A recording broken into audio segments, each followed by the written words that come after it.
할렐루야.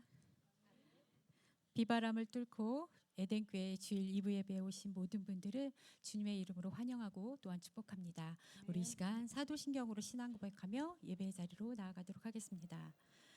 전능하사 천지를 만드신 하나님 아버지를 내가 믿사오며 그 외아들 우리 주 예수 그리스도를 믿사오니 이는 성령으로 잉태하사 동정녀 마리아에게 나시고 본디오 빌라도에게 고난을 받으사 십자가에 못 박혀 죽으시고 장사한 지 사흘 만에 죽은 자 가운데서 다시 살아나시며 하늘에 오르사 전능하신 하나님 우편에 앉아 계시다가 저리로서 산 자와 죽은 자를 심판하러 오시리라. 성령을 믿사오며 거룩한 공예와 성도가 서로 교통하는 것과 죄를 사하여 주시는 것과 몸이 다시 사는 것과 영원히 사는 것을 믿사옵나이다. 아멘.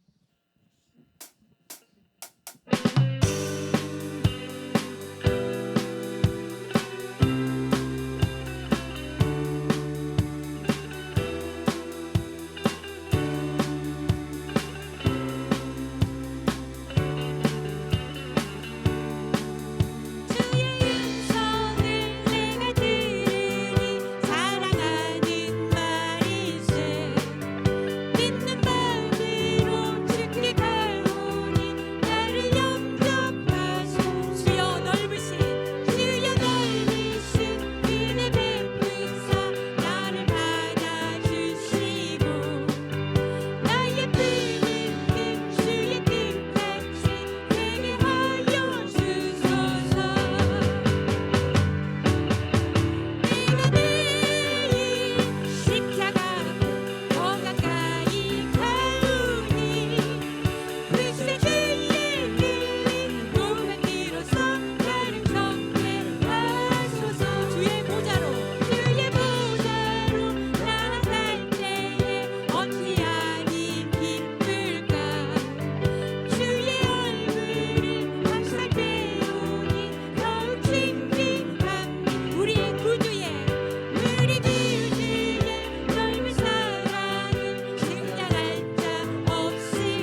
마지막 찬양은 몸이 불편하지 않으시면 우리 다 함께 일어나셔서 하나님께 영광 올려드리도록 하겠습니다.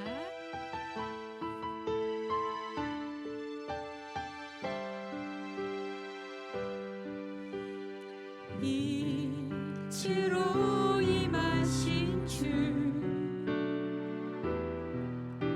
나의 어둠을 비추시네 내 안에 연약함 모두 씻어주시고 나를 귀히 여기사 안으시네 내 삶에 임하신 주 내 삶에 임하신 주 모든 두려움 덮으시네 주 나의 모든 것 주님만 의지하리 눈을 들어 주님만 바라보리 주님을 예배하는 것 주님을 기뻐하는 것 나의 맘과 뜻 다해 주님도 알기 원하네 주님을 사랑하는 것 주님을 갈망하는 것 나의 유일한 소망이라 우리 처음부터 다시 찬양합니다. 빛으로 임하신 주 나의 어둠을 비추시네 내 안에 연약함 모두 씻어주시고 나를 귀히 여기사 안으시네 내 삶에 임하신 주 내 삶에 임하신 주 모든 두려움 덮으시네 주 나의 모든 것 주님만 의지하리 눈을 들어 주님만 바라보리 주님을 예배하는 것 주님을 기뻐하는 것 나의 맘과 뜻 다해 주님도 알기 원하네 주님을 사랑하는 것 주님을 갈망하는 것 나의 유일한 소망이라 주님을 예배하는 것 주님을 예배하는 것 주님을 기뻐하는 것 나의 맘과 뜻 다해 주님도 알기 원하네 주님을 사랑하는 것 주님을 갈망하는 것 나의 유일한 소망이라 이 시간에 다 함께 자리에 앉으셔서 우리가 부를 새 찬양을 생각하시면서 그분의 예배 가운데 우리가 사랑하는 그 예수님께서 빛으로 오셨습니다. 그 예수님이 우리 예배를 받기 원하시는 간절한 속마음으로 우리 다 함께 예배를 드려서 통성으로 눈을 음악으로 함께 부르드리겠습니다.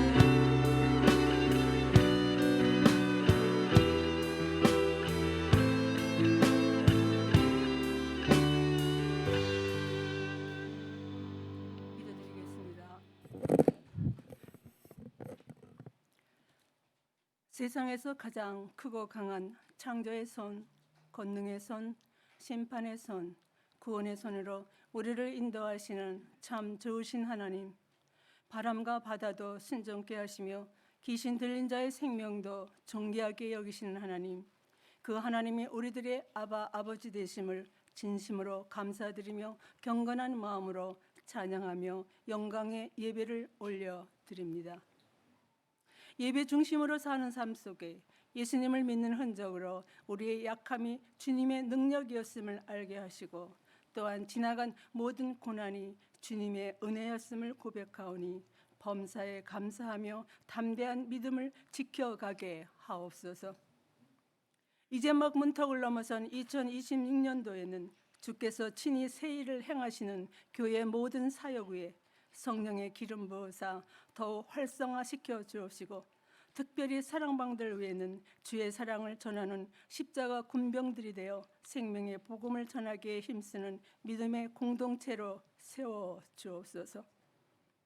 사랑하시는 우리 인석진 목사님, 주께서 늘 동행하옵시고 선포하시는 귀한 말씀으로 채워지는 평안이 삶의 단비가 되어 새로워지고 그 은혜의 힘으로 살아가도록 이끌어 주옵소서.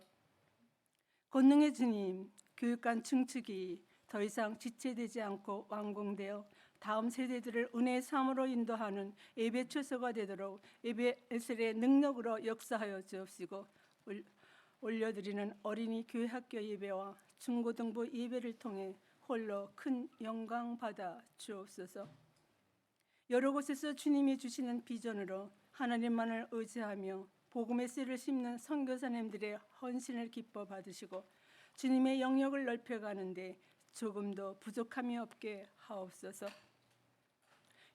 힘껏 복음의 소식을 전하고자 우쿨렐레 찬양 선교팀들이 기쁨으로 감당하는 전도 사역 위에 축복하여 주옵시고, 주의 영광이 크게 드러나 우리 에덴교회 부흥 발전하는 원동력이 되게 하옵소서. 사랑의 주님, 이 시간 주님의 임재 가운데 메마른 마음도 영혼도 연약한 육신도 희미해진 소망도 치유하시고 회복되게 하옵소서. 몸된 교회를 위해 봉사와 충성을 아끼지 않는 성도님들에게 하나님을 향한 섬김이 기쁨과 축복으로 이어지게 하옵소서. 승리의 길로 인도하시는 하나님의 말씀을 붙들고 보이지 않는 영원한 세계를 믿음의 눈으로 바라보며 시작된 사순절 기간 동안 주님의 이름만을 높이게 하옵소서. 우리의 삶의 이유가 되시고 소망 되시는 예수 그리스도의 이름으로 감사하며 간절히 기도드리옵나이다. 아멘.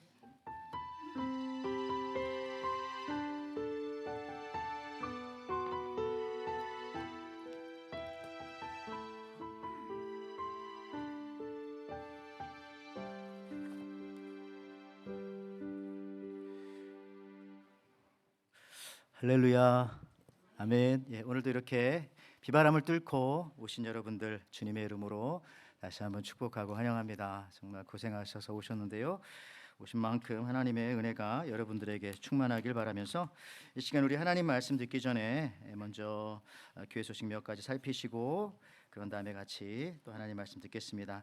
오늘도 저희들 교회에 함께 방문해 주신 귀한 발걸음들이 계십니다. 우리 신사도 재숙 집사님께서 같이 오신 LA 우리 형제와 식구분들이 이렇게 오셨는데요. 예, 어디 계신가요? 예, 반갑습니다. 우리 가운데 집사님의 형제분들이시고요. 예, 그 다음에 예, 카노호 코코라고 예, 우리 귀한 분 발걸음 해주셨습니다. 어디 계신가요? 제가 예, 반갑습니다. 할렐루야. 예, 그리고 또 우리 오랜만에 저렇게 우리 또 한말선 집사님 좀 오셨는데 우리 박수로 한번 뭐 대단하신 분 오신 것 같이 여러분들 너무 좋아하시고 한우성을 많이 기도하셨기 때문에 그러신 줄 믿습니다. 예, 회복 완전히 되시길 줄을 믿고요. 자, 우리 교회 소식 몇 가지 같이 한번 먼저 살펴보겠습니다. 벌써 2월 둘째 주가 되었습니다. 이제 2월부터는 저희가 이제 또 사랑방 모임, 우리 소그룹 모임도 있습니다. 이것을 위해서 여러분들 또 생명의 삶도 좀 몇 권 남았으니까 가져가십시오. 그거 가지고 우리가 새벽 예배 때도 같이 드리고요. 또 사랑방 모임에서도 같이 사용하고 있고 또 더 나아가서는 저희들이 또 개인적인 큐티도 합니다. 좀 몇 권 남았으니 가져가시기 바라고요. 우리 사랑방자님들 모임이 이번 주 화요일 10시에 우리 온라인으로 같이 모여서 또 준비하겠습니다. 오늘 우쿨렐레 찬양 선교팀 매주 둘째 주에는 저희가 이제 와이키키 노방전도 나갔는데요. 오늘은 날씨가 이러하여서 오늘은 좀 연기하도록 하겠습니다. 취소하도록 하고요. 또 열심히 준비하셨는데 또 다음에 또 매달 나가시니까 같이 또 하실 수가 있겠습니다. 우리 또 에덴 훌라에서는요. 우리 부활주의를 위한 훌라 연습이 있습니다. 우리 최세라 음악 부장님에게 문의하시면은 우리 전문가를 통해서 배우시면서 그렇게 같이 연습하시기 때문에 많이 또 도움이 되시리라고 믿습니다. 우리 성경 통독반도 정말 열심히 꾸준히 하시는데 빠른 시일 내에 우리 또 주일 예배 때 나오셔서 성경 통독하시면서 받은 은혜 또 간증할 수 있는 그런 시간들 있을 줄 믿습니다. 또 기대하고 있겠습니다. 여러분 또 사역 박람회 저희가 한 2주 동안 열심히 하셔서 여러분들 많이 내주셨는데요. 또 내주신 거 그냥 이렇게 적어놓고 말면 잘 모르니까 물론 한 페이지로 적어놓기도 하겠지만은 이렇게 또 이름을 붙여서 여러분들 하실 수 있는 곳에다가 살짝 붙여놓으려고 합니다. 예를 들어가지고 여기 위에 사역 그다음에 밑에 이름 아주 이 아날로그적으로 좀 촌스럽게 해서 이제 그 지역에다 이렇게 붙여놓을 건데. 좀 하시고요. 또 아직도 빈칸들이 좀 많이 있으니까 언제든지 또 여러분 하실 수 있고 또 이렇게 또 너무 힘들면 또 바꾸실 수도 있고 그렇습니다. 그렇지만은 결단하셨으니까 교회 여기저기에 이 사랑의 하트 표시가 너무 큰가요? 좀 붙어 있기를 바랍니다. 그 밖에 또 여러분들 교회 소식들 같이 또 살펴주시기를 바랍니다. 자, 이 시간 하나님께서 저희들에게 주시는 말씀이 있습니다. 비바람을 뚫고 오신 여러분들에게 주님께서 주시는 말씀은 에베소서 5장 11절에서 21절 말씀인데요. 우리 먼저 한 절씩 같이 교독하도록 하겠습니다. 너희는 열매 없는 어두움의 일에 참여하지 말고 도리어 책망하라.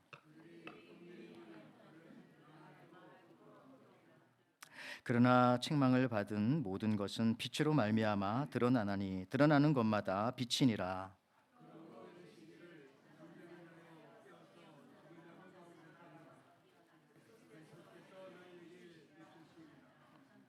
그런즉 너희가 어떻게 행할지를 자세히 주의하여 지혜 없는 자같이 하지 말고 오직 지혜 있는 자같이 하여 그러므로 어리석은 자가 되지 말고 오직 주의 뜻이 무엇인가 이해하라.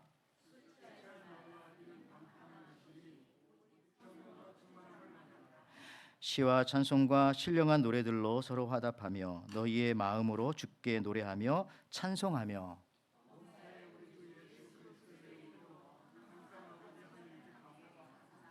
마지막 같이 있습니다. 그리스도를 경외함으로 피차 복종하라. 아멘.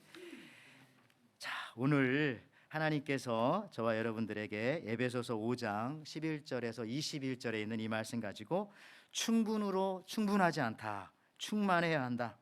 이런 말씀으로 같이 은혜 나누고자 합니다. 우리 말씀 듣기 전에 우리 옆 사람과 혹은 앞뒤 사람과 같이 한번 인사했으면 좋겠습니다. 이렇게 인사하겠습니다. 우리 주제처럼 예수 중심으로 삽시다. 다시 한번. 자, 그러기 위해서요 한 번 더 인사합니다. 충만합시다. 예, 충만합시다. 자, 예, 우리가 자주 쓰는 요즘의 말 중에 그 도파민이라고 하는 호르몬에 관한 단어가 우리 귀에 익습니다. 사람들이 그 중독에 걸리는 이유는 이 도파민을 원하기 때문이라고 합니다. 중독 중에 가장 센 중독이 알코올 중독도 니코틴이나 약물 중독보다 더 강력한 것은 도박 중독이라고 그렇게 말합니다.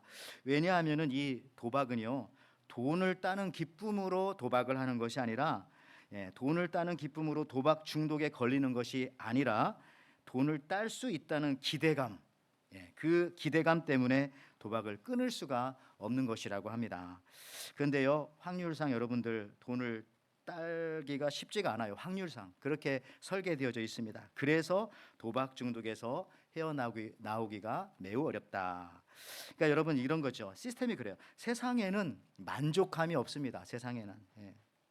다시 말해서 세상에서 이 고객 만족, 만족이라는 단어를 여기저기 갖다 붙이는데요. 만족이라는 말은 있지만은 이 세상의 시스템 속에서 결코 이 만족이 불가능하다는 거, 불가능하다는 거. 보십시오. 흔한 예로 양 99마리 가지고 있는 사람이 한 마리를 어떻게 해서든지 구해서 100마리를 채우고 싶은 것입니다. 그죠? 99마리니까 이렇게 많으니까 내가 한 두세 마리는 옆집에 나눠줘야 되겠다. 그러기 쉽지가 않습니다. 정말 99억 있는 사람이 1억 더 벌어서 100억 채운 다음에 그 다음에 뭘 해도 하고 싶은 마음이 아마 가만히 생각해 보니까 저라도 그렇게 될 것 같아요. 그러니까 세상의 시스템이 그렇게 되어져 있는 것 같습니다. 그래서 어차피 이 세상의 시스템에서는 만족이 불가능하다. 예. 그러니 여러분 무엇을 해도 만족하지 못하니까 때로는 삶이 권태롭고 즐겁지 못할 때가 있다는 것입니다. 예. 집중이 잘 안 돼요. 집중이 만족이 안 되니까. 그래서 여러분들 이 충분, enough라고 하는 이 개념을 가지고 살면 결코 만족할 수가 없어요. 왜냐하면 항상 충분하진 않으니까 항상 충분한 줄 아는데 또 거기에 또 부족한 부분이 보이고 충분은 충분하지 않습니다. 그래서 우리는 충만을 알아야 되고요, 충만을 얻어야 됩니다. 그래서 충만을 알려면은 어디를 봐야 되냐? 성경을 봐야죠. 성경에 보면 충만이라는 단어가 많이 나와 있어요. 여러분들 그 11계단이라고 하는 그런 책이 있었는데 아주 오래전에 한번 소개한 적도 있어요. 여기에 보면은 저자가 최사장이에요. 최사장, 사장님. 그런데 이분이 여러 가지 얘기를 하면서 6장 에피소드 이런 게 나옵니다. 자기가 만났던 사람 중에 아주 인상적인 아주 일상의 사람이 한 명 있는데 누구냐? 군대에 있던 안병장이라는 사람이랍니다. 이제 그는 분대장이었는데요. 그런데 그를 만날 때마다 그의 전투화가 늘 번쩍번쩍거렸대요. 보통 때뿐만 아니라 진흙탕에서 작업할 때도 그의 전투화는 번쩍번쩍거렸습니다. 그래서 어느 날 그에게 왜 그런지를 한번 물어봤답니다. 근데 안병장님 이렇게 말했다고 합니다. 내가 군 생활하다 보니까 시간이 갈수록 재미도 성취감도 없고 그래서 20대를 그냥 이렇게 보내는 것은 아닌가, 그럴 것 같아가지고 이래서면 안 될 것 같다라는 생각이 들었대요. 그래서 분석을 해봤는데 나는 왜 이렇게 지금 의미도 없고 재미도 없는 또 기쁨도 없는가 생각해봤더니 그 이유가 바로 대충 했기 때문이었다. 대충 했기 때문에 재미도 의미도 없었던 것입니다. 그래서 그가 결심한 첫 번째가 구두를 깨끗하게 닦자, 그리고 청소를 하자. 근데 놀랍게도 잃어버렸던 의미와 능력과 기쁨 이런 것들이 조금씩 회복되기 시작했다는 것입니다. 여러분들 그래요. 대충 하면 다 재미가 없어요. 대충 하면 의미는 또 더 없어집니다. 여러분 엊그제부터 시작했던 여기 동계올림픽 2026년도 이탈리아의 밀라노와 뭡니까? 코르티나 담베츠 코르티나에서 이루어지고 있는 이 올림픽 소식을 혹시 들어보셨습니까? 사실 여러분들 스포츠가 재미있는 것은요 집중하기 때문에 재밌는 거예요. 집중 안 하면 재미없어요. 뭐 탁구도 뭐 공 서로 넘기고 뭐 배드민턴도 골프도 테니스도 뭐 아무것도 아니잖아요. 근데 왜 그걸 재밌게 생각하고들 하고 싶으냐? 집중하게 만들기 때문에, 집중하기 때문에 재미있는 거죠. 여러분 우리가 신앙생활이 왜 이렇게 힘듭니까? 어떤 때는 왜 우리 인생이 이렇게 힘들까? 재미가 없을까? 혹시 집중하지 못하고 너무 분산했기 때문에 그런 것은 아닐까? 또 생각해 볼 수 있습니다.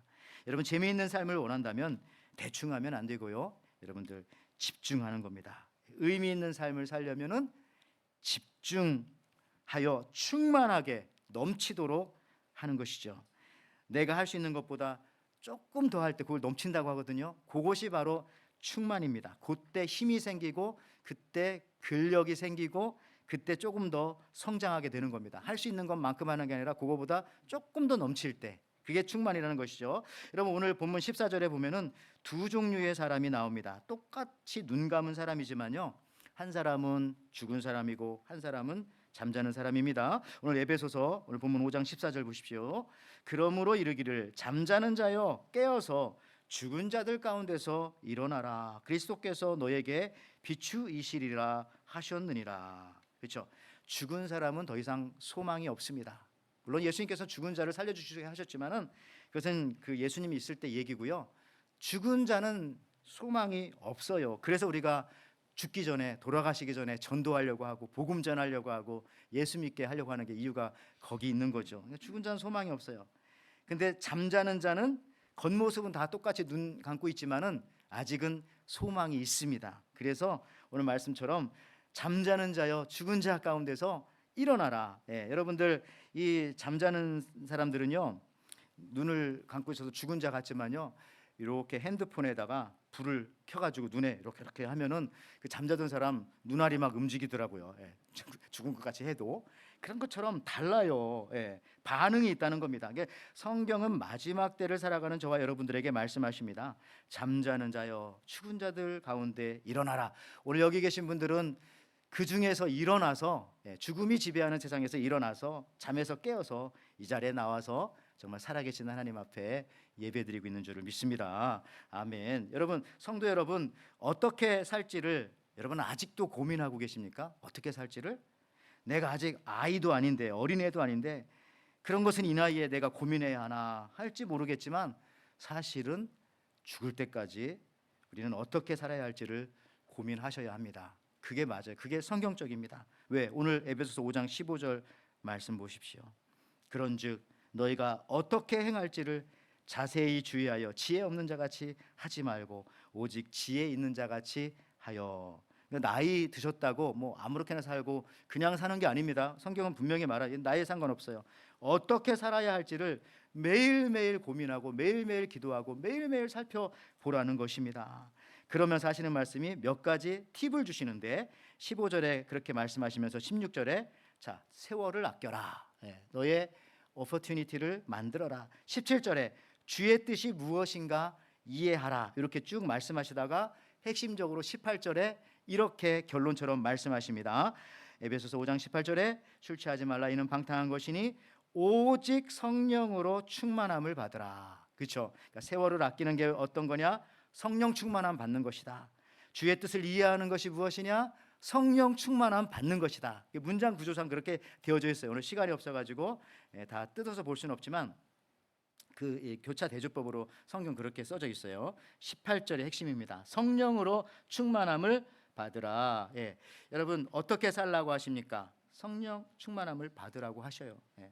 여러분 이것이 명령입니다. 그리고 주님께서 성령 충만함을 받으라고 말씀하실 때는 지금 주고 계시다는 거예요. 안 주면서 받으라고 하실 분이 아니잖아요. 예수님은 주면서 안 받으니까 받으라고 말씀하시는 겁니다. 명령이잖아요. 주시는 거잖아요. 그래서 우리는 성령의 충만함을 받으면 됩니다. 근데요, 성령님 아니고는 나를 충만하게 할 것이 없다라고 하는 이 땅 가운데서 그것을 또한 말씀하시는 거죠. 앞서 말씀드렸지만은 이 세상의 시스템 가운데서는 나를 충만하게 할 것이 없어요. 나를 만족시킬 것이 정말 없다니까요. 그러므로 오직 성령 하나님이 함께 하실 때 우리는 그때에만이 충만할 수 있고 정말 충만한 가운데 넘치는 만족을 경험할 수가 있다는 것이죠. 여러분 내 힘으로는 절대로 할 수 없는 것이 바로 이 충만함입니다. 어느 정도 충분하기까지는 내가 할 수 있을지 모르겠지만은 충만함까지는 내 힘으로는 미치지 못해요. 여러분 에너지 보존의 법칙, 뭐 연력학 제1 법칙, 뭐 잘 모르지만 그 마찬가지로 이런 말이 있어요. 솔직히 우리가 누군가 잘 산다는 것은 누군가 못 사는 사람이 있기 때문에 그렇다는 거죠. 편안히 있다는 것은 누군가 우리 집에 와서 청소해주고 빨래해주고 이런 사람들이 있기 때문에 이 미국이 이렇게 잘 사는 것은 죄송하지만 어떤 나라인가는 또 굶주리고 있기 때문에 그럴 수도 있다고 생각합니다. 근데 이거를 제가 말한 것이 아니라 어떤 문학가의 아주 예리한 눈빛으로 빅토르 위고가 아주 유명한 말을 하지 않았습니까? 자, 부자들의 천국은 가난한 자들의 지옥으로 건설된다라고 이 웃는 남자라고 하는 자기 그 소설에서 그렇게 말해요. 그러니까 이 얘기는 뭐냐면 세상에는 다 만족시켜 줄 것이 이 땅에는 아예 없다는 겁니다. 누가 만족하면 그 만족함 때문에 누군가는 손해를 보고 있을 확률이 있다는 것이죠. 그러니까 성령의 충만함 밖에는 이 땅 가운데 우리를 충만하게 해줄 것은 없어요. 남편이 좋아하면은 아들이 싫어할 수도 있고요. 그렇죠? 딸이 좋아하면은 아들이 싫어할 수도 있고, 첫째 아들이 만족하면 둘째 아들이 괴로워할 수도 있고, 그건 모르는 거예요. 집안에서도. 오직 성령의 충만함. 여러분들 한국에 가면 강원도 태백에 가면 예수원이라고 하는 수도원 공동체가 있어요. 아주 오래전에 여기 뭐 옥하늘 목사님, 하영종 목사님 이런 분들도 많이 가시고 청년들도 많이 가서 수련회도 하고 기도도 하고 했던 곳이죠. 저기에 대천덕 신부님이 계세요. 정말 천주교 신부님은 아니고 성공회 신부님, 우리와 같이 개신교. 저분이 이제 미국의 R.A. 토레이라고 하는 아주 유명한 신학자의 손자인데요. 저분이 중국 선교사로 갔다가 한국 전쟁 이후에 한국으로 왔고 태백 그 산에 가셔서 저렇게 이제 수도 공동체를 만들어서 한국 사람들에게 참 좋은 은혜를 주셨는데요. 저분이 하는 강연 중에 충만이라는 것과 충분이라는 것을 이렇게 구분하는 대목이 나와요. 무엇이 충만이고 무엇이 충분인가. 근데 그분의 해석과는 사실 조금 달라요. 그런데 저는 이렇게 생각합니다. 제가 이해한 충만이라고 하는 것은 플레로마라고 하는 이 충만이라고 하는 것은 한마디로 말하면 가득 차 넘치는 겁니다. 계속해서 가득 차 넘치는 거. 그러니까 약간 오버플로우 하는 그런 상태. 반면에 충분이라고 하는 것은 내가 원하는 만큼 성취된 상태. 다른 사람이 내가 원하는 것만큼. 이제 뭐 기준이 나요, 항상. 그러니까 자기 생각에 어느 정도 맞는다고 생각하는 상태. 그게 바로 충분이고요. 그러니까 충만해야 그래야 걱정이 없는 겁니다. 계속해서 뭔가가 흘러넘치고 보충이 되고 있다는 얘기죠. 흘러넘친다는 것은 무엇인가 보충이 되고 있다. 그런데 충만과는 다르게 충분은 언제 줄어들지, 그죠? 내가 생각하는 충분이 요만큼인데 이게 시간이 지나면 줄어들지, 누가 또 빼앗아 갈지, 이게 또 증발할지, 이 상태가 내가 생각하는 충분의 상태가 언제 깨질지 몰라가지고 늘 긴장과 걱정이 되는 것이 충분이에요. 그래서 우리 예수 믿는 사람은요, 충분함을 목적으로 살아가지 않고 흘러넘침을 바라며 충만으로 우리가 살아가야 합니다. 예. 그러니까 나만 먹고 살기 충분하면 되지가 아니라 그냥 넘쳐나가지고 나를 아는 사람, 심지어 내가 모르는 사람까지도 먹여 살릴 수 있는 사람이 바로 성령 또 충만한 사람이라는 것이죠.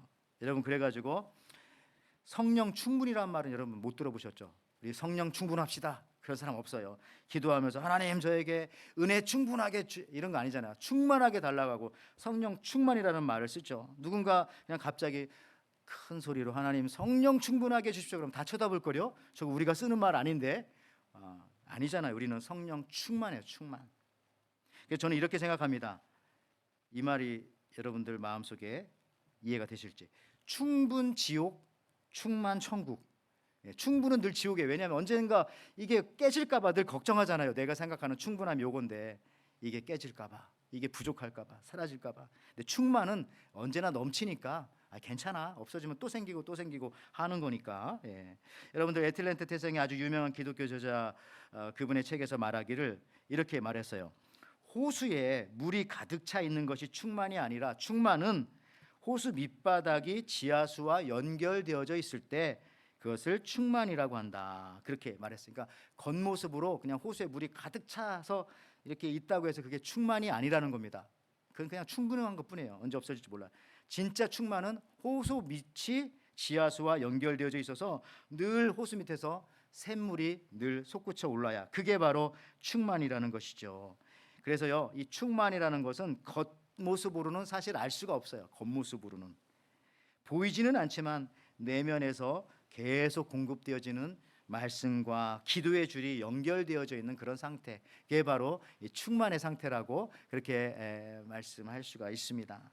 여러분, 역사상 여러분 세상에서 가장 충만한 것 그게 무엇일까? 한번 생각해 보셨습니까? 세상에서 가장 충만한 것은 저는 생각하기에 인류를 구원하신 하나님의 방법이라고 생각합니다. 하나님께서 우리 인간들을 구원해 주시기 위해서 어떻게 했어요? 자기의 독생자 하나밖에 없는 아들을 우리에게 내어주시고 나 하나를 구원해 주셨잖아요. 이거는 너무 충만한 거예요. 그래서 우리 생각할 때는 하나님 그렇게까지 안 하셔도 저를 구원하실 수 있고요, 그렇게까지 안 하셔도 되잖아요. 근데 하나님은 성품이 그런 분이 아니라 모든 것을 다 충만하게 하시기 때문에 자기 아들을 주시면서까지 우리를 구원해 주신 겁니다. 나 같은 죄인을 구원하기 위해서 또 예수님께서는 십자가에 죽지 않으셔도 되잖아요. 근데 죽기까지 하시면서 우리를 구원해 주셨다. 그러니까 너무 과도하리만큼 차고 넘치는 충만함으로 나를 위해서 당신의 생명을 지불하신 겁니다. 그래서 우리도요, 예수님의 모습을 닮아갈 때 다른 모습도 있겠지만은 이 모습 충분을 넘어서 충만한 삶을 우리가 닮아가야 하겠습니다. 오늘 본문에서요, 충만이 있기에 또 서로 나눔이 가능한 겁니다. 충분으로는 나눔이 사실 안 돼요. 되지 않습니다. 왜냐하면은 말씀드렸잖아요. 나는 이만큼이 충분하다고 했는데 여기서 나눠주면 내게 없어지니까 나는 부족하게 되는 거예요. 그러니까 충분한 사람은 다른 사람과 무엇이든지 나눌 수가 없어요. 나누는 사람은 누구냐? 충만한 상태에 이미 들어간 사람이 나눌 수 있다는 것입니다. 그렇죠? 오늘 본문 말씀만 보십시오. 거기 다 나와요. 에베소서 5장 19절 말씀에 이렇게 나오죠. 시와 찬미와 신령한 노래들로 서로 화답하고 서로 나누며 너희의 마음을 주께 노래하며 찬송하며, 또 에베소서 5장 21절 말씀에도요. 그리스도를 경외함으로 피차 복종하라. 서로 이렇게 서로 나누라는 것이죠. 여러분들, 서로 화답하며 피차 복종할 수 있는 능력은요, 충분이 아니라 충만할 때만 이것이 가능한 것이다. 나에게 맞는 양만 충분하게 있다면은 결단코 그 무엇도 내가 나눠줄 수 없어요. 왜? 나눠주는 순간 나의 충분은 깨지기 때문에, 나의 부족함이 드러나기 때문에. 그렇지만 충만함이 있을 때 자연스럽게 나타나는 현상은 나눠주게 되어지고, 그 나눠줌이 기쁨이라는 걸 알게 되고, 또 나눠줄 때 또 새로운 것이 솟아난다는 걸 알기 때문에 이 충만한 사람은 무엇이 되었건, 그게 물질이 되었건 힘이 되었건 지혜가 되었건 여기처럼 시와 찬미와 신령한 노래가 되었건 다 나누게 되어질 수 있다는 겁니다. 여러분들, 우리가 찬송할 때 서로 충만하면요, 서로 화답할 수 있는 것입니다. 서로 우리 찬송 아까 찬송했지만 충만해야 서로 화답할 수 있는 거예요.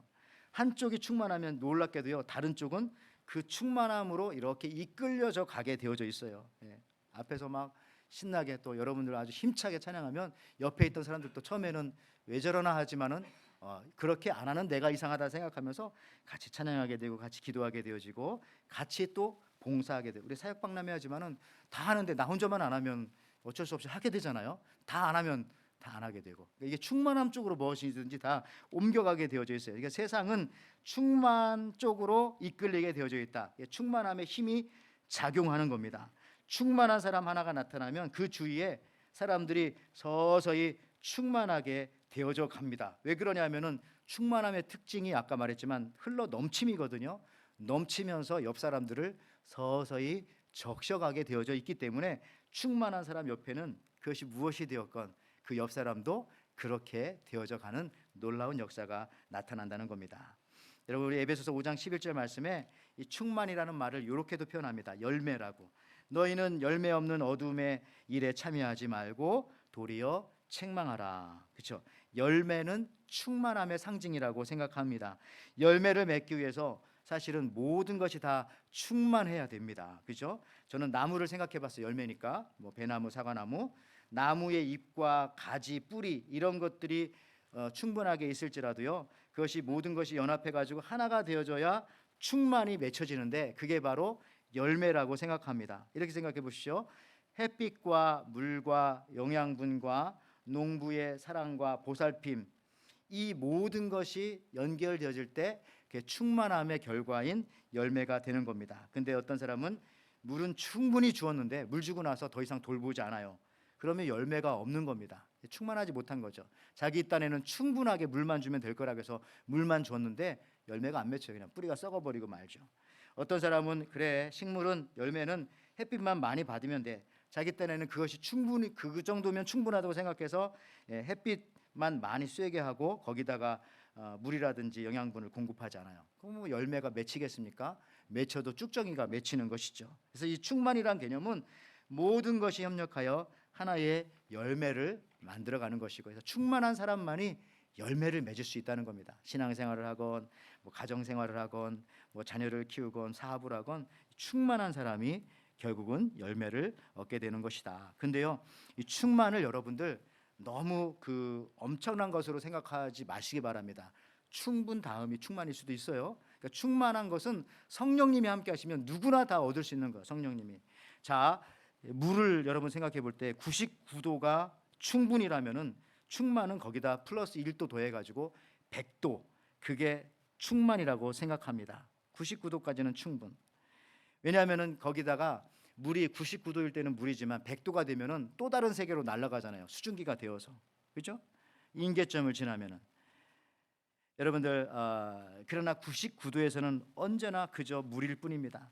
단 1도 차이, 조금만 더 하면 되는데 거기서 저와 여러분들도 지금 너무 열심히 하시지만은 그 1도만 더 높이면은 충만해지면서, 그러니까 넘쳐야 돼요. 살짝 넘칠까 말까가 아니라 조금씩 넘쳐야 됩니다. 그게 1도거든요. 그러면 그 다음부터 또 다른 세계로 우리가 진입하게 되어지는 겁니다. 아, 이런 세계가 있었구나. 아, 하나님께서 이렇게 밀어주시는 세계가 있었구나. 아, 내가 노력한 것보다 수만 배가 더 늘어나네. 이런 부분들이 막 생기게 되는 거죠. 그 1도가 바로 충만함의 조건이 될 수도 있다. 1849년에 미국의 캘리포니아에서 금이 쏟아져 나와서 그 해를 황금의 해라고 여러분 부르지 않습니까? 근데 어떤 청년이 일확천금을 꿈꾸고 아버지와 같이 캘리포니아에 금강을 사서 막 열심히 채굴을 했어요. 금이 나오지를 않자 저기처럼 그냥 팔아치워 버렸어요. 근데 새로 인수한 사람이 거기서 팠던 그 자리에서 1m를 더 파고 들어갔더니 막 금이 쏟아져 나오기 시작했다는 겁니다. 금광을 판 청년은 여기서 황금은 잃었지만 황금보다 더 귀중한 것을 하나 발견하게 되는데, 어떤 교훈입니까? 1m의 철학, 미국 말로는 3피트, 3피트만 더 파자. 그게 1m인가 보죠. 그 철학을 얻게 되었어요. 그래서 이 아들이 나중에 보험회사 영업사원으로 들어가가지고 1m 철학을 실천했습니다. 고객을 만날 때마다 아, 이제 안 돼, 거기서 끝나지 않고 그래, 한 번만 더 해보자, 1m만 더 가보자 했더니 되더라는 거예요. 그 다음부터 이상하게 모든 것이. 이것이 바로 나폴레옹 힐의 Think and Growth라고 하는 그런 책에 이제 나오는 내용인데, 이 사람 이름이 알류 나비라고 하는 이 사람 거부로 만들었다, 뭐 그런 얘기들을 하는데요. 1m 철학이에요. 여러분들 그 허브 코엔이라는 사람이 썼던 최고의 협상이라는 아주 유명한 그 협상의 책이 있는데, 거기 보면 이런 얘기 나와요. 이거 중요한데, 이 세상에서 최고의 협상가는 아이들이라는 거야. 아이들. 왜 그러냐면 그는 이렇게 설명합니다. 자, 어른들은요, 상대방이 no, 안 됩니다 그러면은 더 이상 가서 얘기하기가 어려워요. 얘기 잘 안 돼요. 그렇죠? 어른들은 누가 싫어요, 못해요 그러면은 그 다음에 또 가서 얘기할 수 있어요? 내가 저 사람 괴롭히는 것 같기도 하고 저 사람이 싫어서 저러는데 말할 수가 없잖아요. 오늘 우리 예배 드리러 교회 한번 가볼까? 안 돼. 그러면 그 다음 얘기하는 건 5배로 어렵고, 2번 실패하면 그 다음 얘기하는 건 10배로 어렵고, 어려운 거예요. 여러분들 오늘 뭐 교회도 있지만 뭐 주방 뭐 설거지를 부탁한다. 처음에 노 그랬는데 그 다음에 또 부탁할 수 있어요? 안 되죠. 못해요. 힘듭니다. 그런 거예요, 여러분들.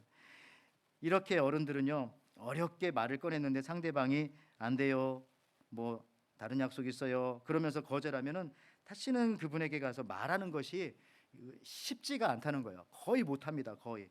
그런데 아이들은 그렇지 않다는 겁니다. 끝까지 갑니다. 아이들은요, 요구하고 잠시 후에 또 요구하고. 근데 애들이 왜 그러냐를 이 허브 코엔이 설명을 했어요. 아이들한테 여러분들 노 안 돼 그러면 아이들은요, 어른들의 생각과는 달리 이렇게 생각한답니다. 아, 엄마가 지금 노 하는 거는, 아빠가 노라고 말하는 거는 지금은 안 된다는 얘기구나. 지금은. 그러니까 지금 말고 조금 이따 또 얘기하는 거죠. 그죠? 조금 이따가. 그래서 여러분들 이 아이들은 끝까지 될 때까지 얘기하는 거예요. 왜냐면 노라고 해도 지금만 안 되는 거니까. 그래서 엄마들이 자주 아이들에게 쓰던 말이 바로 이런 말들이잖아요. 너 또 그러니? 또라는 얘기 아까도 했다는 얘기죠. 아니면 너 왜 자꾸 그래? 자꾸 얘기했던 거예요. 한 번만 더 해봐, 혼난다. 예전에도 한 거고 지금도 또 하고 있고. 아이들은 그렇다는 겁니다. 아, 몇 번을 해야 알아들어, 이런 말 많이 하셨죠. 애들이 바로 애들은 안 된다는 것을 지금 안 된다는 걸로 알지 조금 있으면 될 수도 있다는 생각에 계속 그렇게 말을 하는 겁니다. 협상의 최고의 전문가들은 아이들이다, 이렇게 말하는데요. 여러분, 그렇습니다. 저는 이런 것들이 바로 충만함의 하나의 모습일 수도 있겠다 생각합니다. 그래서 천국은 어떤 사람들의 것이냐면은 침노하는 자, 마태복음 11장 12절 말씀, 세례 요한 때부터 지금까지 천국은 침노를 당하나니, 빼앗는 사람이요, 침노하는 자가 빼앗느니라 하면서 마태복음 19장 14절과 조금 연결해 보면은 예수께서 이르시되 어린아이들을 용납하고 내게 오는 것을 금하지 말라. 천국은 이런 사람, 이런 어린아이들의 것이니라 하시고. 아이들이 그렇다니까요. 아이들은 충만하길 원하는 거예요. 안 된다고 해서 거기서 멈추지 않고 될 때까지 그냥 나가는 거죠. 예수 믿는 사람들의 특징이 바로 그런 거 아니겠습니까? 아이들처럼. 기도도 아이들처럼 계속 하는 거야. 한 번 안 들어주셨다고 해서 나는 아닌가 보다 거기서 그치는 게 아니라 응답하실 때까지.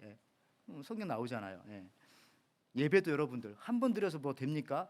예배 드려서 은혜 받을 때까지, 뭔가 얻을 때까지, 내가 만족할 때까지 예배 드리고 기도하고, 성전의 마당을 밟고 의자를 대피고, 말씀을 가슴속에 장착하고 그렇게 하는 거죠. 여러분들 또 오늘 본문에서 굉장히 중요한 단어가 또 몇 가지 있는데, 항상 범사에 이런 말들이에요. 이런 말들, 이게 어떻게 보면 충만이라는 말을 이런 표현들로 좀 바꿔서 사도 바울이 쓴 것 같아요. 보십시오. 에베소서 5장 20절에 범사에 우리 주 예수 그리스도의 이름으로 항상 아버지께 감사하며, 범사라는 것은 for everything 있죠. 모든 것에 범사, 항상, always, 모든 일에 항상. 여러분들 이게 이제 충만이라는 단어를 이런 표현들로 바꿔 썼는데 그렇습니다. 충분할 때는 감사할 일에만 감사하는 사람이에요. 충분한 사람은 이건 감사하게 충분하네. 좋아, 잘 됐다. 뭐 감사하자. 뭐 감사한금 내고.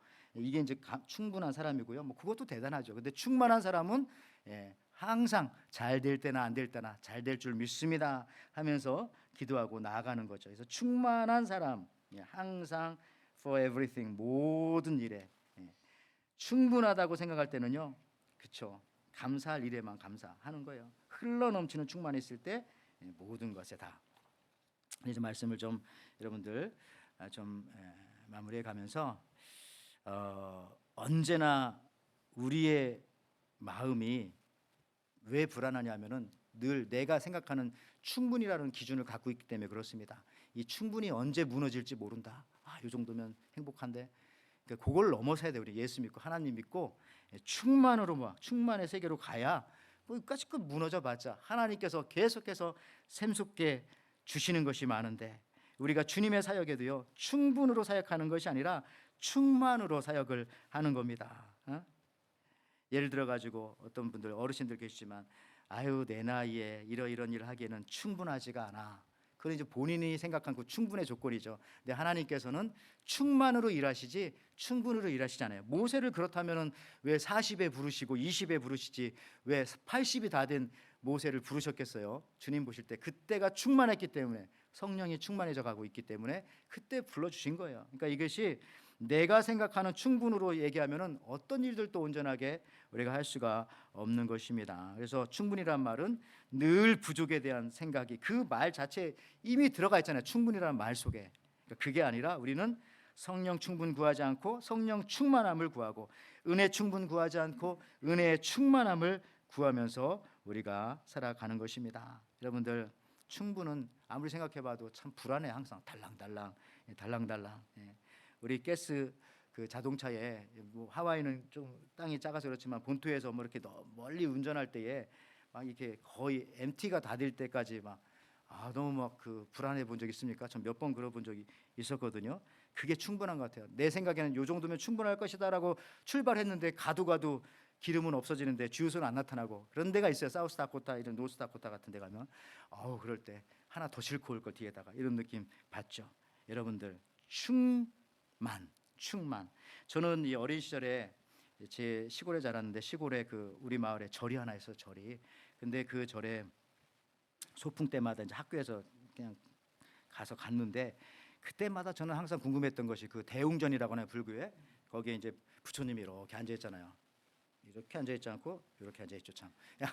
이렇게 앉아 계신데 앉아 있는데 그 부처님 이렇게 볼 때마다, 불상을 볼 때마다 저분이 저게 눈을 뜬 건가 눈을 감은 건가, 늘 그게 좀 멀리 있기도 하지만 무서워서 가까이 가지도 못하고 멀리서. 근데 색깔도 또 머리끝부터 발끝까지 똑같은 색이니까 그 불상이 이게 눈이 잘. 근데 나중에 제가 알고 봤더니요, 그게 뜬 것도 아니고 감은 것도 아니래잖아요. 왜 그렇습니까? 명상할 때는 그렇대요. 명상할 때는 눈을 완전히 감으면 막 잡념이 생겨서 안 된대요. 그렇다고 눈을 또 동그랗게 뜨면 그것도 명상이 또 안 돼요. 다 보이니까. 그래가지고 이 명상의 최고는 전방 2m 정도를 이렇게 응시하면서 보는 것도 아니고 안 보는 것도 아닌 그 상태에 있으면 그때 딱 이게 명상이 잘 된대요.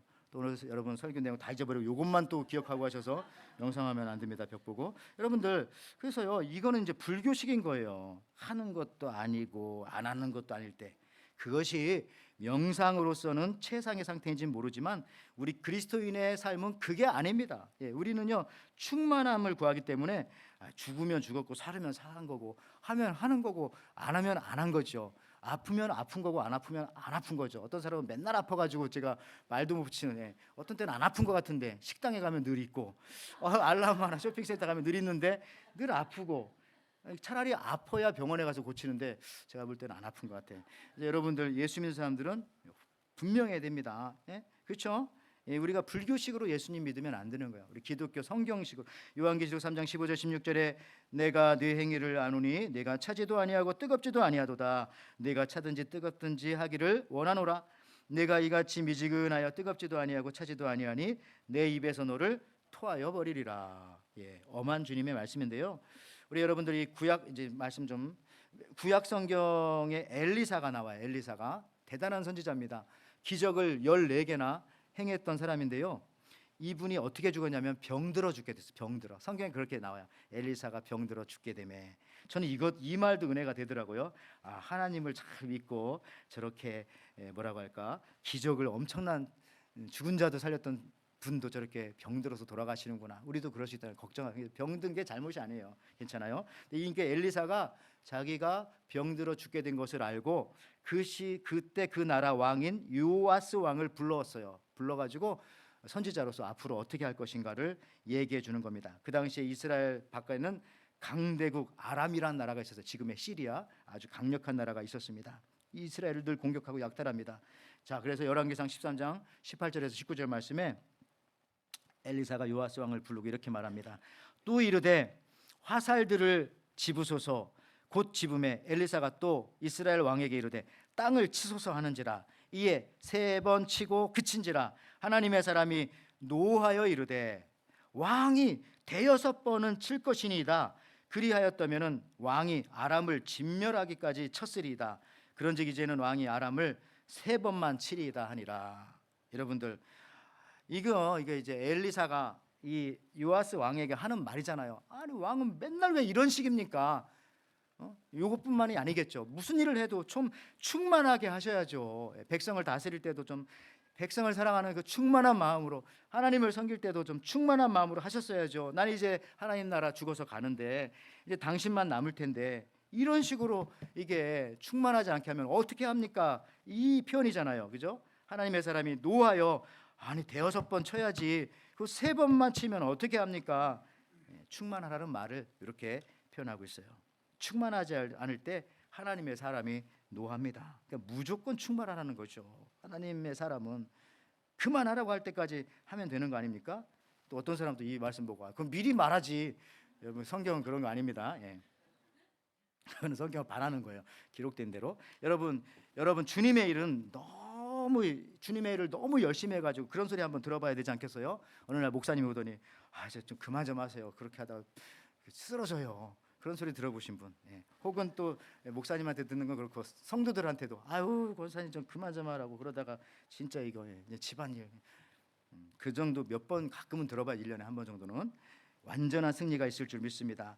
여러분들 그래요. 그 필라델피아 주에 가면 옛날에 아주 재밌는 사건이 하나 있었는데, 이쪽 강 이쪽에 큰 재련소, 금 재련소가 있어요. 금. 또 이쪽에는 아주 오래된 교회당이 하나 있었어요. 저거처럼. 그런데 어느 날인가 어떤 한 사람이 와가지고 이 다 쓰러져가는 교회 자기가 지붕을 사겠다는 거예요. 지붕만. 그 돈을 그 당시에 3,000불, 꽤 많은 돈이었나 봐요. 사겠다고. 그래서 이 교인들은 회의를 해가지고 그렇게 하자고. 뭐 지붕만 사는 거니까 그 돈 가지고 우리가 부족한 부분 고치면 되겠지. 근데 그 사람이 지붕을 사가지고 지붕을 다 긁어가지고 옆에 금 재련소에 가가지고 재련을 했더니 8kg의 금이 나왔다는 거예요. 그러니까 3,000달러의 지붕 사가지고 그 지붕 가지고 했더니 뭐 2만 불 이상이 나온 거예요. 왜 그렇습니까? 재련소 옆에서, 금 재련소 옆에서 늘 공기가 날아가가지고 어디에 붙어 있어요? 교회 지붕에 늘 몇십 년 동안 그것만 긁어가지고도 이렇게 했더니 금이 나오더라. 여러분들 뭐 있을 법한 얘기입니다. 있을 법한 얘기. 무슨 얘기냐면은 충만한 것 옆에 있으면 그 충만함이 전달되어지게 되어져 있어요. 여러분들이 충만하시면은 여기 있는 우리 모두가 충만하고요. 또 우리 에덴 교회가 성령의 충만함으로 나아가면은 우리 하와이에 있는 많은 교회들이 또 우리를 아는 많은 사람들이 같이 충만하게 나갈 줄 믿어요. 그 북한의 태영호라는 분이 옛날에 영국 대사관에서 있다가 한국으로 뭐 귀순했죠. 2016년에. 근데 이분이 뭐 강남 뭐 침례교회 다니시는 걸로 알고 있는데 이분이 북한의 모습에 대해서 자기의 책을 썼는데 그 책 중에 한 챕터가 이런 제목이 있어요. 평양 가짜 교회에서 진짜 신자 생겨. 평양 가짜 교회에서 진짜 신자 생겨. 내용은 그런 겁니다. 북한에 실제로 1980년대 후반에 우리 북한도 종교의 자유가 있다라는 것을 선전하기 위해서 평양에 봉수교회와 또 장충 성당을 이렇게 크게 지었다고 합니다. 그래서 이 북한에서는요, 이 성도들을 누구로 할까 하다가 누구를 뽑았겠어요? 제일 안 넘어갈 것 같은 사람, 공산주의 사상이 철저한 사람들만 교인들이라고 이렇게 뽑아가지고 거기 이렇게 앉혀놓은 거죠. 근데 이 태영호 이분의 경험에 의하면 그런 거예요. 신앙이 전혀 없는, 그리고 앞으로도 없을 것 같은 공산주의 사상이 짙게 물든 핵심 당원들로 그 자리를 채웠는데 이상하게도 시간이 지나면서 그 사람들이 점점 이렇게 변해가더라는 겁니다. 변해가더라는 거. 자꾸 찬송을 부르고 성경 말씀을 들으니까. 그리고 그 가짜 교회지만은 그 가짜 교회 옆에 평양 김일성 대학교 음대생들이 와가지고 뭘 자꾸 음악을 체보하고 이렇게 적기도 하고, 또 그 예배 시간만 되면 괜히 사람들이 거기서 어슬렁 이렇게 돌아다니고요. 그러더라는 거예요. 그래서 야, 한 번은 또 거기에 그 장충 성당을 지어줬잖아요. 그래서 그 로마 교황청에서 그런 연락이 왔대요. 교황이 그 북한을 방문할 테니까 한 사람을 진짜 신자, 가짜 말고 진짜 신자 한 명만 좀 찾아서 좀 이렇게 준비해 놔라. 이 교황님이 가서 좀 만나게. 그래가지고 어떻게 해서 찾았어요. 6.25 전부터 신자였던 한 할머니를 찾았어요. 물론 처음에는 이 할머니도 아유 내가 예수 안 믿는다고 완강히 부인했지만은 나중에는 이제 실토하면서 사실 내가 진짜 하나님 믿고 있었다고 하면서 뒷담에 만든 예배단을 딱 이렇게 보여주면서 이 할머니가 뭐라고 말한지 아세요? 이렇게 말했대요. 한번 내 마음 속에 들어오신 하나님은 절대로 떠나지 않는다고. 그렇게 해가지고 이 말 듣고 교황 방문 사절 오지 마십시오. 그렇게 했다고 김정은이 그랬다고 합니다. 다 넘어갈까봐. 여러분 그래요. 아무리 가짜 교회들에도요, 거기에 하나님의 말씀 자체가 원래 충만하니까, 찬송 자체가 거기에 은혜가 있으니까 아무리 가짜라고 하려고 하더라도 은혜 받을 수밖에 없더라. 우리가 가짜라는 게 아니에요. 우리가 때로는 저도 연약할 때가 있습니다. 그렇지만 우리가 여기서 예배드리고 우리가 좀 부족하지만 여기서 하나님 앞에 기도하며 나아갈 때에 우리가 충만해지지 아니할 수 없다는 겁니다. 자꾸 하나님의 말씀과 예배와 여러분 접해지기 바라고. 그래서 이 태영호 이분의 얘기의 스토리가 연결되는지 모르겠지만 최근에 한국에서 100만 넘는 영화 중에 신의 악단이라는 영화가 나왔잖아요. 우리 한번 저거 보러 가든지 나중에 허락이 되면 여기서 같이 한번 봤으면 좋겠어요. 최근에 나온 거잖아요. 저게 내용이 그런 거잖아요. 신의 악단. 간단한 내용은 북한의 보위부원인 박준이라는 사람이 국제 기독교 단체의 지원금을 노리고 북한에서 가짜 찬양팀을 이렇게 조직하라는 명령을 받고 만든 거예요. 그래서 저들이 이제 막 찬양 연습을 막 합니다. 북한에서. 그러다가 나중에 진짜 신앙인으로 변해가는 뭐 그런 뭐 재미있기도 하고 은혜스럽기도 하고 찬양곡들이 많이 나오는데 현재 찬양들이 그래가지고 그런 감동 실화를 바탕으로 둔 영화라고 하는데, 처음에는 막 찬양을 흉내내기만 하던 악단 단원들이요, 성경을 읽고 찬양을 연습하면서 점점 막 마음이 움직이기 시작하고, 주인공인 박준 또한 그 과정 속에서 신앙의 신비를 막 경험하면서 자기도 모르게 변화되어지게 되어지고, 결국은 가짜로 시작된 저 찬양단이 몽골 이런 데 가가지고 촬영지에서 배경 속에서 실제 부흥회를 개최하다가 성령 충만함을 받게 되어지고, 뭐 물론 나중에 결론은 따로 있습니다만 제가 이거 스포니까 얘기는 안 할게요. 나중에 같이 봐요. 그래서 그런 내용들이에요. 그렇습니다, 여러분들. 충만함 속에 가짜도 진짜로 바뀌어 가고요. 충분으로는 되지 않습니다. 내가 성령 충만할 때 나의 부인이, 나의 남편이, 나의 자녀들이 변해가는 것입니다. 우리 에덴 교회가 예수로 충만하고 성령으로 충만할 때에 아무리 세상이 어렵고 힘들다 할지라도 선한 영향력을 끼칠 수 있을 줄 믿습니다. 그런 저와 여러분들 되시기를 주님의 이름으로 축원을 드립니다. 아멘. 하나님 아버지 참 감사합니다. 오늘 또 저희들에게 또 충만한 은혜를 허락해 주신 것을 감사합니다. 그냥 구원해 주셔도 되는데 우리 하나님께서는 자기 독생자 아들을 주시기까지 나 하나를 구원해 주신 그 충만한 사랑과 충만한 은혜와 그 충만한 계획을 받고 저희가 이렇게 살아가는 줄 믿습니다. 우리 땅 가운데에 그와 같은 은혜로 살아가는 주의 믿음의 백성들 될 수 있도록 축복하여 주시옵소서. 감사드리며 예수님의 이름으로 기도하옵나이다. 아멘. 아멘. 우리 같이 찬양할 때에 우리 찬송가 184장 우리 불길 같은 성신이와 같이 찬양합니다.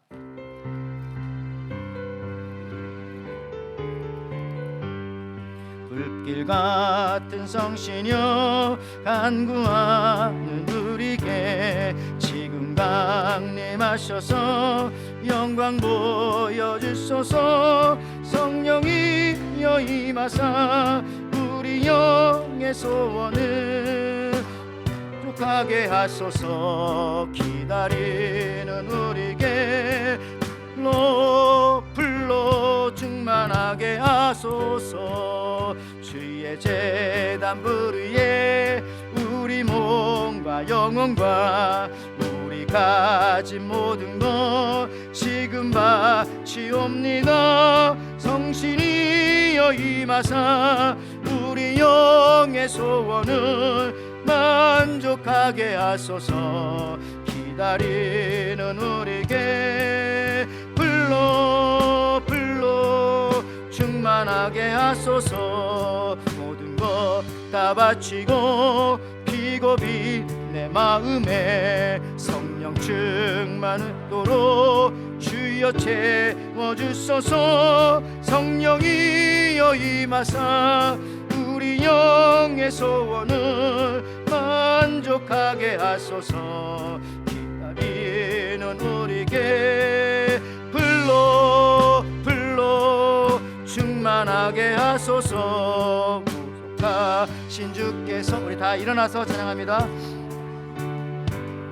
믿고 간구하오니 지금 내 영이여 임하사 내 영혼의 소원을 만족하게 하소서. 기다리는 우리에게 불로 충만하게 하소서. 아멘. 하나님 아버지 참 감사합니다. 오늘 또 저희들을 이렇게 사랑하여 주셔서 그 충만하신 사랑의 은혜를 힘입고 저희들이 이곳에 나온 것을 감사를 드립니다. 하나님 아버지, 우리가 이 세상에 나아가서도 주님 주시는 그 성령의 충만함으로 살게 하시고 내가 충분하다고 생각했던 그 모든 것들을 이제 뒤로 버리고 주님이 말씀하시는 그 성령의 충만함을 받고 모든 삶과 사역에 임하며 나가게 도와주옵소서. 그런 은혜를 주셨기에 감사하여서 오늘도 그 충만함을 받고 성령이 충만함이 있는 이 에덴교회에 와서 하나님 앞에 예배합니다. 또 예배드리면서 저희들 귀한 예물을 또 주님 앞에 올려드립니다. 이 예물을 주님께서 기쁘게 받아주시고 다시 한번 저희들의 한 주간의 삶은 성령 충만한 삶으로, 은혜 충만한 삶으로, 말씀이 충만한 삶으로, 기도의 충만한 삶으로 나아가게 허락하여 주시옵소서. 이제는 우리 주 예수 그리스도의 은혜와 하나님의 사랑과 성령의 교통하심이 충분한 것으로는 충분하지 않다는 것을 깨닫고 주께서 우리를 십자가의 은혜로 자신의 몸을 주시기까지 충만함으로 우리를 구원하셨듯이 우리 성도들 언제나 성령의 차고 넘치는 충만함을 갖기를 바라며 예배도 기도도 말씀도 찬송도 사역도 충만하게 할 때에 내 모든 삶이 분명해지고 하나님 보시기에 아름답고 똑바로 서는 역사를 기대하며 돌아가는 우리 모든 성도님들, 저들의 가정과 사업과 자녀 위에 지금부터 영원토록 함께 있을지어다. 아멘.